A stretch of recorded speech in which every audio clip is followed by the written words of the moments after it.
Bienvenidas y bienvenidos a esta inmersión profunda. Hoy vamos a mirar de cerca un documento oficial del Estado paraguayo. Hablamos de la Gaceta Oficial número 228, publicada el 2 de octubre de 2025. Esta Gaceta trae varias cosas, avisos de empresas y demás, pero nosotros nos vamos a concentrar en una resolución específica de la Secretaría de Defensa del Consumidor y el Usuario, la SEDECO, como se la conoce. Es la resolución SDQ-EUE número 1424 del 2025. ¿Y qué queremos hacer hoy? Bueno, la idea es desentrañar qué significa esta nueva norma para los reclamos de los consumidores en Paraguay. O sea, ¿qué nos dice este documento, que se firmó el 26 de septiembre de 2025, sobre cómo se manejan ahora las quejas? ¿Qué se espera de la gente que las presenta? Exactamente. Vamos a analizar cómo esta resolución, ajusta o quizás clarifica procedimientos que ya existían antes. Y lo haremos basándonos solo en lo que dice el texto de la Gaceta. El objetivo es entender el impacto práctico, el día a día, digamos, de esta reglamentación dentro del sistema de protección al consumidor paraguayo que maneja SEDECO. No es una reforma gigante, ojo, pero sí un ajuste procesal que podría tener efectos, importantes. Perfecto, entonces, entremos en materia. Tenemos aquí la resolución SDCU 1424-2025. ¿Cuál dirías que es el corazón, el núcleo de esta normativa? El texto mismo dice que viene a reglamentar un artículo muy concreto, el artículo 20, de un decreto bastante más viejo, el 21004 del año 2003. Y ese decreto, para recordar rápido, tiene que ver con cómo actúa la administración cuando sospecha que se incumplió la ley principal, la Ley 133498, la famosa Ley de Defensa del Consumidor y el Usuario. A ver, la ley 1334 es como el gran paraguas, ¿no? Establece todos los derechos del consumidor. Y luego el decreto 21040-3 es el que dice cómo la autoridad, que en este caso es SEDECO, debe llevar adelante los sumarios, o sea, las investigaciones administrativas cuando llega una denuncia. Esta nueva resolución, la 1442, lo que hace es afinar una parte muy específica de ese caminito procesal. Justo la parte inicial, cómo se presenta el reclamo y qué pasa si le falta algo. Entiendo. Y la resolución, de hecho, menciona varias normas como su base, ¿no? La Ley de Defensa del Consumidor que ya dijiste, la 133498, el Decreto de Procedimientos, el 210403, y hasta la ley que creó a la propia SEDECO, la 4974 de 2013. Para entender bien el cambio que trae esta nueva resolución, ¿qué decía originalmente ese artículo 20 del decreto viejo, el que ahora se está, digamos, ajustando? Claro, es clave mirar el punto de partida. El artículo 20 original, que la misma resolución nueva cita en sus considerandos, esa parte donde explican el porqué de la norma. Bueno, ese artículo decía cómo arrancan estos procesos. Podía ser de oficio, o sea, por idea de la propia SEDECO, o por denuncia. Y la denuncia la podía poner cualquier persona con interés, ya sea particular porque le afectó directamente o general, defendiendo intereses de todos. Describía qué datos mínimos debía tener la denuncia, no importaba si era escrita, oral o por otro medio idóneo. Nombre y domicilio del que reclama, una descripción de qué pasó con el bien o servicio, los hechos, digamos, y el nombre y domicilio del proveedor, sí se sabe. Y aquí un punto importante del artículo original. Decía que la autoridad podía rechazar de entrada los reclamos notoriamente improcedentes. O sea, esas quejas que a simple vista no tenían ni pies ni cabeza legal, digamos, según causales que la misma reglamentación definiera. Vale. Ese era el escenario hasta ahora. Y entonces, la nueva resolución, la 1424, en su artículo segundo, ataca una situación muy concreta. ¿Qué pasa si alguien presenta un reclamo, pero no cumple bien con esos requisitos iniciales? ¿O le falta información clave para que SEDECO pueda siquiera analizar el fondo? ¿Qué dice la nueva norma? Aquí está el cambio práctico, justo ahí.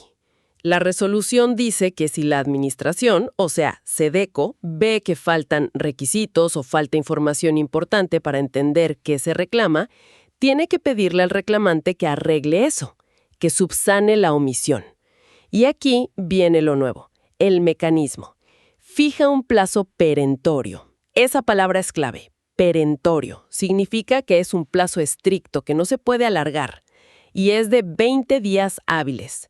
20 días hábiles contados desde que le avisan al reclamante que le falta algo. Dentro de esos 20 días, la persona tiene que llevar los papeles o datos que le pidieron. Ah, y hay una salvedad interesante.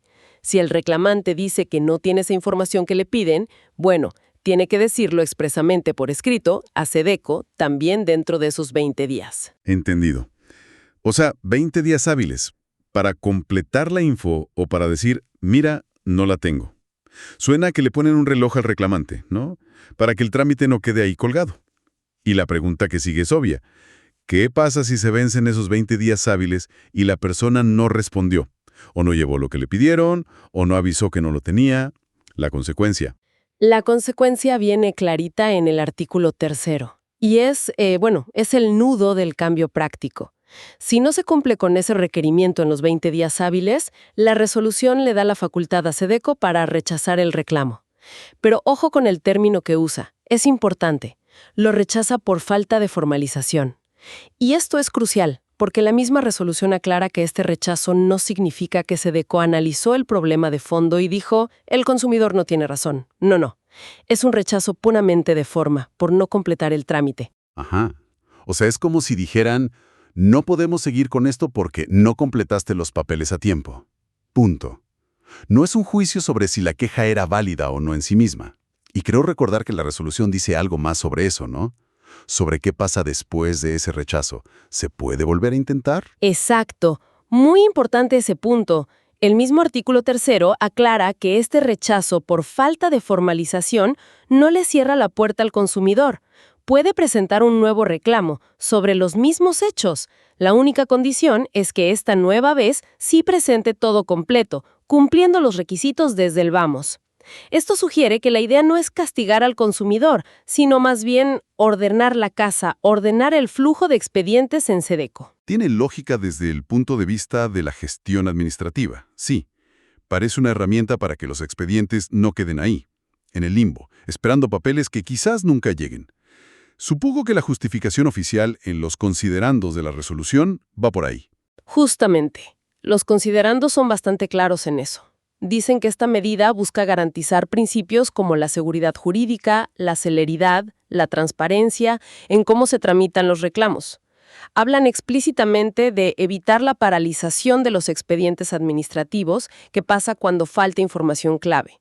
Argumentan que poner este plazo ayuda a que los reclamos se analicen y resuelvan de manera oportuna. Aunque eso sí, siempre dicen que es en resguardo del derecho del recurrente, o sea, cuidando el derecho del que reclama. Es interesante cómo lo plantean, ¿no? Como una forma de proteger el derecho del propio reclamante a tener una respuesta rápida, al hacer más ágil todo el sistema. Aunque claro, también le pone una carga, una responsabilidad de moverse rápido al que reclama. ¿Dicen algo los considerandos sobre por qué justo 20 días hábiles? ¿Hay alguna razón específica o suena más a un plazo estándar administrativo? Mira, los considerandos, tal como están publicados ahí en la Gaceta, no entran en el detalle del porqué de los 20 días hábiles, y no 15 o 30, por ejemplo. Simplemente lo establecen. Sí mencionan otra norma, un decreto anterior, el 2199 del 2014, que ya había modificado el decreto original de procedimientos. Y según los considerandos, ese decreto del 2014 ya le daba a SEDECO la facultad de dictar normas de mejor proveer, que son básicamente reglas para mejorar cómo se aplican los procedimientos en la práctica. Así que, enmarcan esta resolución dentro de esa capacidad general que tiene SEDECO para optimizar sus propios procesos. La elección de los 20 días parece ser una decisión interna de la Secretaría usando esa facultad. Bien. Entonces, si tratamos de bajar todo esto a tierra, a la experiencia de una persona que a partir de ahora quiera ir a SEDECO a poner un reclamo en Paraguay, ¿qué es lo fundamental, lo que sí o sí tiene que tener en la cabeza? Lo fundamental, creo yo, es la palabra diligencia. Primero, cuando vas a presentar el reclamo inicial, tienes que esforzarte por poner toda la info que pide aquel artículo 20 del decreto viejo. O sea, tus datos completos, explicar bien qué pasó, quién es el proveedor. Y segundo, y esto es lo nuevo y lo crítico, si SEDECO después te pide más papeles o más información, hay que estar muy atento. Tenés un plazo fijo estricto, 20 días hábiles para responder. Y responder significa dos cosas. O llevas lo que te piden, O si de verdad no tenés esa información, tenés que comunicarlo formalmente, por escrito, a SEDECO, también dentro de esos 20 días. Ignorar el pedido o dejar pasar el tiempo, según esta norma, va a terminar en que te rechacen el trámite por una cuestión de forma. Lo cual te obligaría a empezar todo de nuevo, presentando otro reclamo. Y si bien la puerta no se cierra del todo, como decías, ese rechazo inicial y tener que volver a empezar todo, bueno, puede significar una demora importante. Y seguro algo de frustración para la persona que busca una solución a su problema, ¿no? Sin duda. Aunque se mantenga el derecho a volver a reclamar, en la práctica, que te rechacen por falta de formalización es tiempo perdido.